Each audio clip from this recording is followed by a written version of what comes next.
नागपूर जिल्ह्यातील कामठी तालुक्यात रविवारी झालेल्या वादळी पाऊस आणि जोरदार वाऱ्यामुळे मोठं नुकसान झालंय। उमरी इथं शेतातील टिनाची झोपडी वाऱ्यानं उडाल्याने एका शेतमजुराचा दुर्दैवी मृत्यू झाला। कामठी तालुक्यातील उमरी इथं वादळी पाऊस आणि वाऱ्यामुळे हृदयद्रावक घटना घडली। भोजराज श्रावण परतेकी वय वर्ष 43 हे शेतात काम करत असताना अचानक पाऊस सुरू झाला।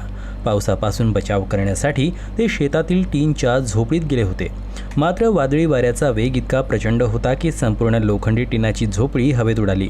झोपडीला आधार देणारी लोखंडी बल्ली पकडून ठेवण्याचा प्रयत्न करत असताना भोजराज परतेकी हे झोपडीसह सुमारे 25 फूट उंच हवेत उडून काही अंतरावर फेकले गेले। या अपघातात ते गंभीर जखमी झाले।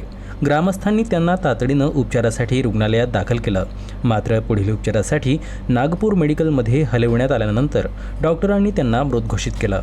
मृत भोजराज परतेकी यांच्या पश्चात पत्नी कोमल, 9 वर्षाची मुलगी तन्वी आणि 5 वर्षाची जुही असा परिवार आहे।